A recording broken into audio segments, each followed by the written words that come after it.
Bon, le matériel pour faire tout ça, donc on a un coffret de tournevis de précision, des connecteurs du pont, donc on a pris des connecteurs du pont pour pouvoir faire les soudures une fois pour toutes, et puis voilà, s'il y a besoin de changer le ventilo, ça sera beaucoup plus facile. S'il y a le moindre souci, on est tranquille, c'est facile. Ensuite, on a notre kit de ventilo qu'on a pris à 3D Electroshop, donc voilà, le kit complet. Un tapis en silicone pour pas cramer l'imprimante, pour faire les soudures en dessous de la tête d'impression, avec ça on est tranquille. Une pince à dénuder, une pince pour maintenir les fils pour les soudures, une pince coupante, un peu d'étain, du décapant au cas où, et un jeu de gaine thermo-rétractable pour isoler les fils. Et la station de soudure qui va bien, celle-ci c'est une BGS, elle est vraiment top, on peut tout paramétrer, c'est vraiment le Rolls-Royce. Et donc maintenant on va pouvoir commencer, allez c'est parti. Bon, on va commencer par couper le riselant là, voilà, ça ne nous embêtera plus. Donc j'espère que j'arriverai à passer les connecteurs du pont là-dedans. C'est pas gagné, mais j'aimerais bien. Sinon, bah, on mettra pas de connecteur du pont, on verra.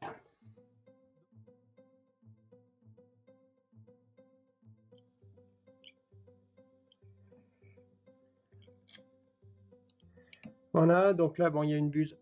Il y a un refroidisseur là qu'on avait mis, donc bien faire gaffe à pas le taper. D'ailleurs, il est pas mal hein, celui-là. Hein. Faut imprimer dans un filament vraiment rigide pour pas qu'il s'affaisse, mais il a bien ce refroidissement de tête de buse.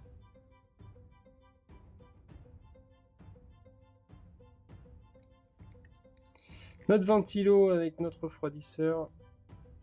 J'en profite pour regarder comment il a vieilli. Ouais, donc sur les câblages, ouais, on a pu voir sur internet qu'il y en a qui ont des montages différents. Ils ont le fil pilote qui est branché sur le ventilo du corps de chauffe. C'est aussi bizarre. Enfin bon, ils ont dû changer les mises en place. Là, c'est la CR10 S4. Ils ont dû modifier des séquences de lancement en fait. Enfin, la commande de pilote a dû être inversée apparemment.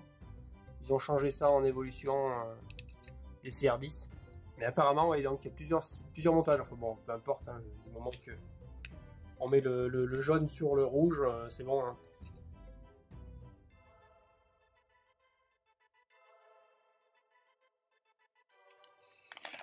Un mâle, une femelle. La fille qui fonctionne bien. Ok. Je peux plus les enlever. Ouais, ok, ça marche bien.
Bon, voilà.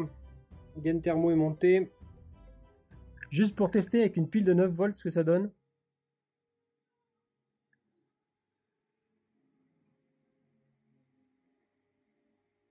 Ouais, bien silencieux.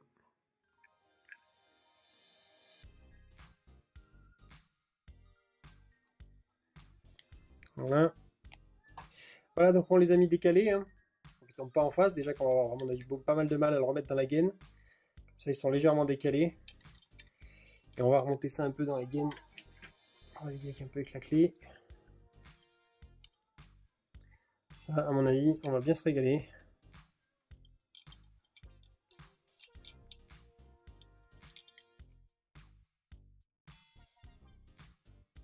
Ensuite, on remonte le tout. Donc il souffle là-bas.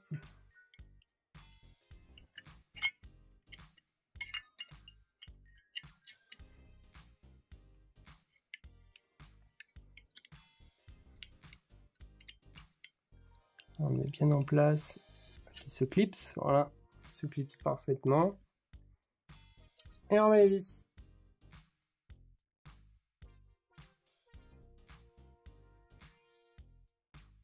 Ensuite, on remonte le radial. Alors du coup, ce coup-ci, je mets mon refroidisseur imprimé en Polymax. C'est un excellent filament résistant aux impacts. Et vraiment, il est génial. Donc comme je sais que l'autre risquait de souffrir, même s'il n'avait pas de traces de souffrance, je préfère directement, vu que je suis au démontage, remonter un modèle refait en Polymax. Vraiment top ce filament. Super résistant aux impacts.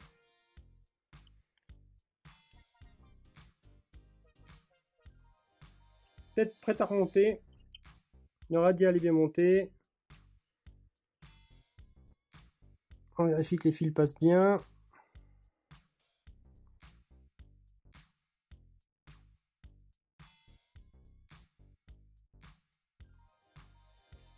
On est bon. La tête est remontée avec les nouveaux ventilos. Là, on va mettre un petit peu d'adhésif de protection et remettre les petits riselants.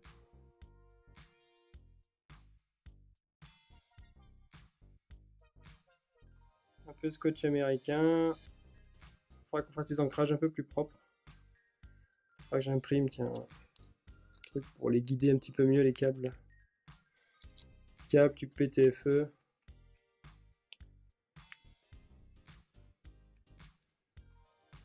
Bon, on va dire que c'est du provisoire. Voilà.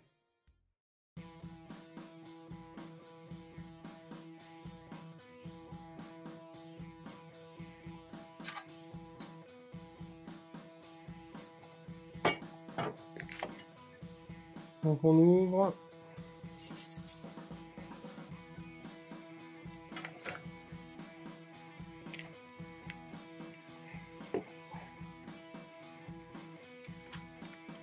Là on finit d'enlever les derniers vis.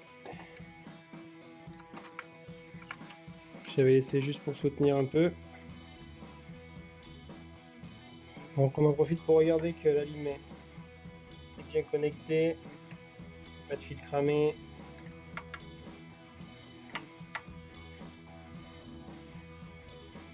Le MOSFET va bien.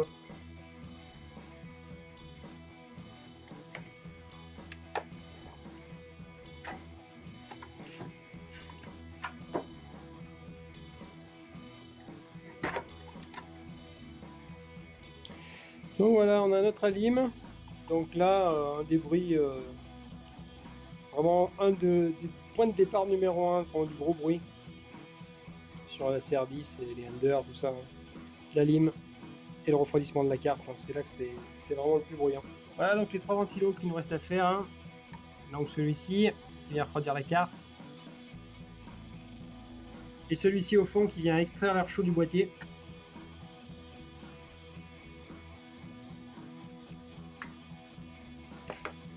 Bon, celui du fond, il est pénible à sortir, hein, s'il n'y a pas trop de place.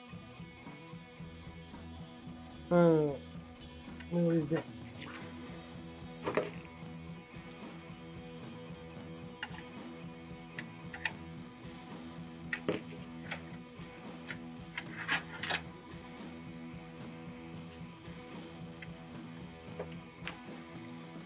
Là.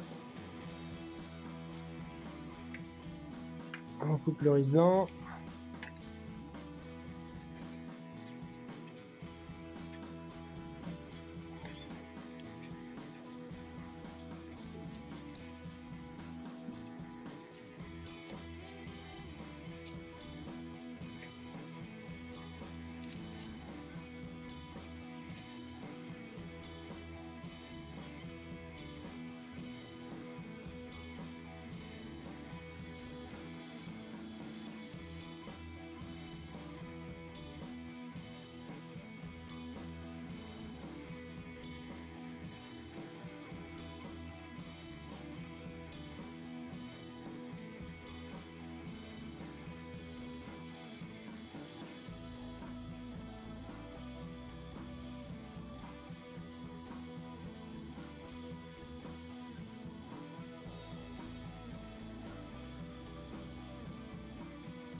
Bon, voilà, il est remonté. Donc on mettra les rivelants tout à l'heure. Ensuite, on va attaquer le gros.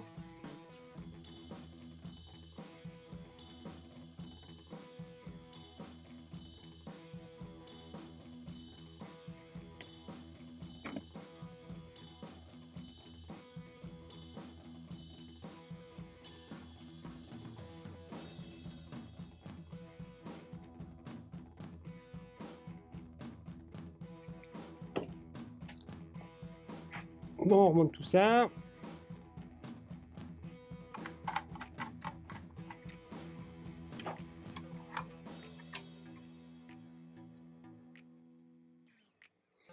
Voilà notre ventilo le plus bruyant.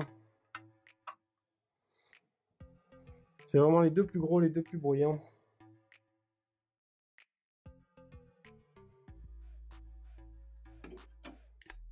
Donc là pour le ventilo de l'alimentation, donc c'est le même type de connecteur qu'on a directement sur le ventilo neuf. Donc on peut, en enlevant la colle rouge ici, là, très prudemment, hein, on va faire péter de soudure en y bougeant, voilà. On enlève la colle, on remplace directement celui-là. Mais moi je vais quand même rajouter les protecteurs du pont parce que je vais garder cet isolant ici, qui passe au-dessus du transfo là, parce que ben il est là, c'est pas par hasard, hein, c'est quand même une bonne petite protection au-dessus du transfo où ça chauffe. Et donc je vais mettre un conducteur du pont juste derrière ici. Je préfère faire comme ça. Ça c'est perso, hein, mais voilà, je garde ce système là.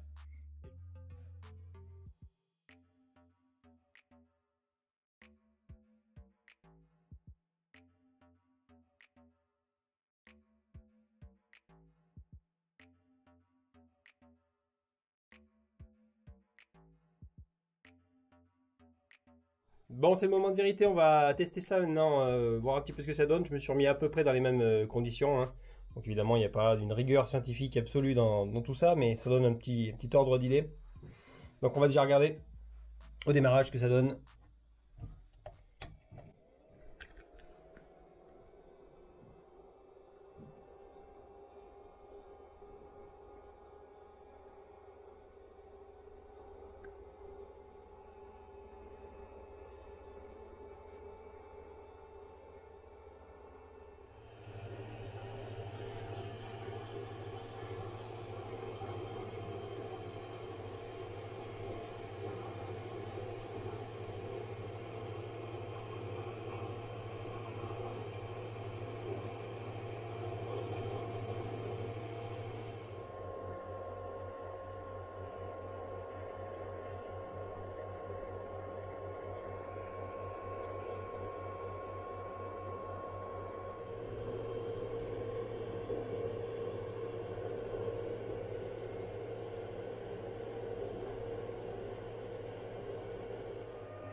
Dès qu'on passe sous les 60 dB, c'est vraiment le top en fait, hein. C'est vraiment là où on perd la véritable nuisance, elle commence à 60.